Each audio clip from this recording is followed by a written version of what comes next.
Woodrow Wilson. Women of color did not have those same rights until decades later with the passing of the Voting Rights Act of 1965.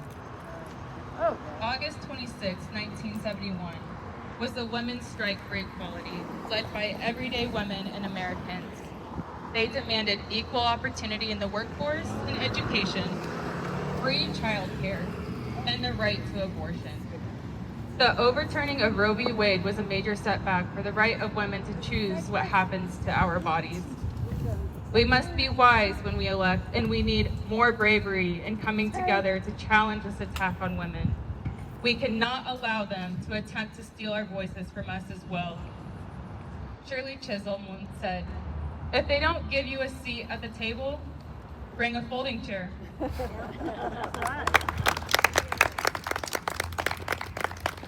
So, what can we do? That anger becomes fuel. We start to come together and organize. We build our resources, connections, and tools. We need to vote out the leaders who are so openly against us, who rely on our voices being suppressed to maintain their position. If they will not fight for us, why should they be in charge? Yeah. We need to have real conversations with our loved ones. These manipulators depend on our non-voters. They do not care about the division of Democrat or Republican. They try to convince non-voters that their voice does not matter. They have conditioned us to think our voices do not have an impact. The reality is that they absolutely do, but we need voices from all women, all generations, all backgrounds, religions, levels of wealth, and we cannot forget transgender men who are also affected in turn. We cannot leave any woman behind. Women will not only have true equality when men recognize that women's strengths lie not only in the home, raising the next generation, but at the table where decisions about the upbringing are decided. Together, we can earn a seat at that table. All right! Woo! Hello, everybody. Hi. My name is Susana.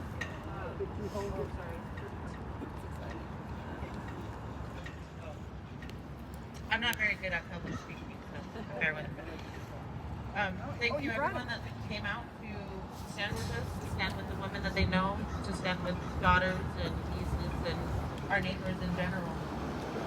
It's been so long that women in the past have had to fight for the rights that we as women, young mothers nowadays, fought for. And now here we are fighting the same fight all over again. We lack voices in male-dominated workplaces. It's hard for everybody to take it seriously. We're getting stripped of our rights every second of every day. It's something else. Our rights are being attacked. No man has to worry about what right he has in what state. No man has to travel different states that have health care. And as many people want to argue, abortions are health care. Safe abortions matter to not only for medical reasons, but for so many different instances that don't even pass anybody's mind and are passing through votes. You're gonna help? They don't have our bodies. We have to deal with our bodies, and we've been taught from a very early age that we need to grow up and get married and have babies, and our work is put aside. Our lives depend to make our homes work. I'm a daughter of immigrants. My mother, my great-grandmother, had to live a life that I'll never.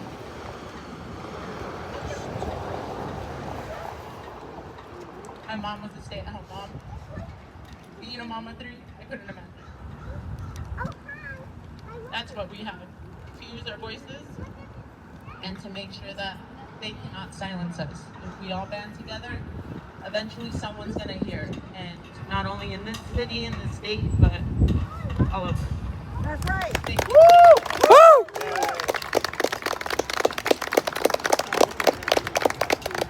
Hi everyone, my name is Krista. Put the mic up to your mouth. So today marks 105 105 years since the 19th Amendment gave women the right to vote. But it wasn't until 1965 when the Voting Rights Act was made into law to allow millions of black women to vote. It has only been 60 years since that has passed. And every president served all 4 years.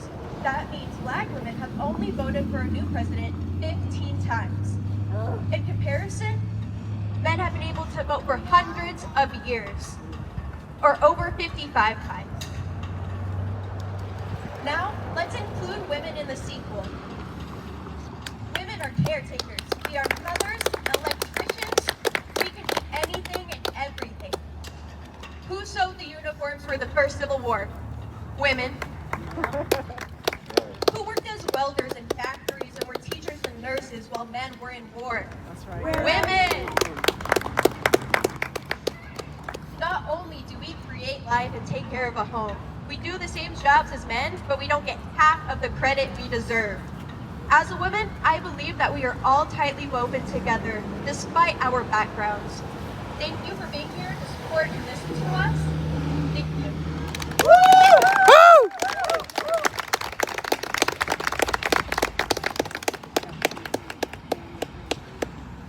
Good evening, women of Wyoming. I'm going to talk to you about the 15th and the 19th Amendment. First of all, I'm a poet Catherine. I was a speaker here for many, many years. I'm a woman and proud to be one. Woohoo!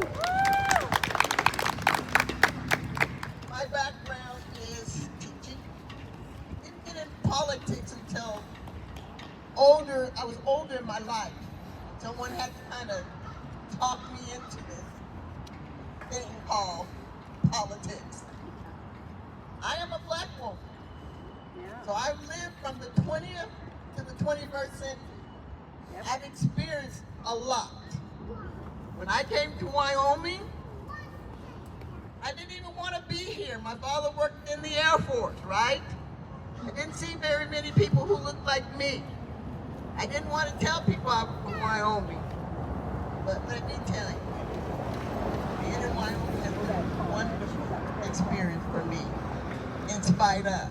Now, because I'm a teacher, I'm going to give you some facts. And I want you to listen, because we have been fighting for freedoms of many kinds, not just voting. And we had to fight. We had to speak up and we had to speak out. I'm challenging myself, that's why I'm here today. Now I want to put you in a sense. I want you guys to think about 1869. None of us existed at that time. But women, we were still out there doing our thing. I want to put you in a sense. At that time in 1869, the railroads connected. Continental Railroad connected. We were able to travel from the East Coast to the West. Listen to this, young people. Our president was Ulysses Grant. Oh, you guys heard about him, I'm sure. Way back. Our 14th president. Now, this is one of the most important parts. This is why we're here. The women's rights movement on May 15th, Susan B. Anthony and Elizabeth Stanton formed the National Women's Suffrage Association in New York. I'm going to get to Wyoming, so hold on. Advocating for women's right to vote. Additionally, on January the 20th, Elizabeth Cady Stanton became the first woman to testify before the United States Congress. Now I want you guys to keep this date in mind. Everyone say 1869. 1869. Okay, on February 26, 1869, a significant moment in history, the 15th Amendment ratified. 15th. This landmark event prohibited denial of voting rights based on race, color, previous condition of servitude, ensuring all, check this out, male citizens, regardless of their race, color, or conditions of servitude, have the right to vote.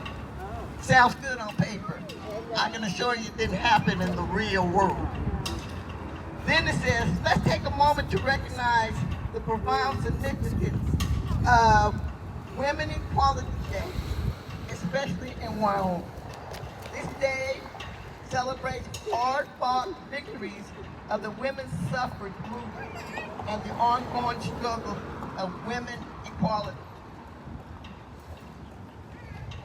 The Wyoming Territory, check this out, we're even a state then. We have something to be proud of, Wyoming. Wyoming Territory, the first government in the whole wide world, passed a law allowing women unrestricted voting rights. And the territory and the state that can also claim several other firsts in women's rights stands as a beacon of hope and progress in the ongoing fight for women equality. This is our shared history. A history which we can take pride in, ladies of Wyoming. First state or territory to grant universal suffrage on December 10, 1869. The first Wyoming Territorial Assembly passed the Women's Suffrage Act, granting women the right to vote, to hold public office in the territory, putting them on equal footing to men. Sounds good on paper. When Wyoming became a state in 1890, this right was written into Article 6 of the new Constitution, ensuring universal suffrage. This was a landmark peak for women. Check out some of the first women. First female justice peace in the U.S. Esther, I know some of you learned this in school. Morris, appointed February 17, 1870 in South Pass City, Wyoming. That's women. Woo! First woman to serve on a jury in the U.S., Laramie, Wyoming. Grand jury swore in on March the 7th, 1870. Women were also sworn into a trial jury in Laramie in April 1870. Isn't that the first? Yep. Yeah. First female bailiff in the United States, Martha Savone Boyce Atkinson, appointed to the needs of the first female jurors in 1870 in Laramie, Wyoming. Okay? Yeah. Let's move 50 years forward. 50 years later. The 19th Amendment, ratified on August the 18th, 1920, stands as a testament to the unwavering courage and determination of women suffrage movement in the United States. This enduring legacy prohibits the denial of the rights to vote based on sex, making a significant victory for women across the nation. Their courage and determination should inspire all of us to continue to fight for equality. Woo!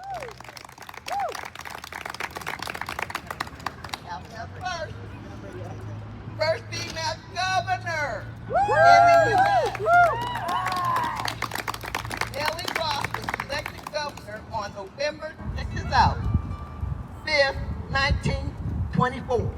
All right.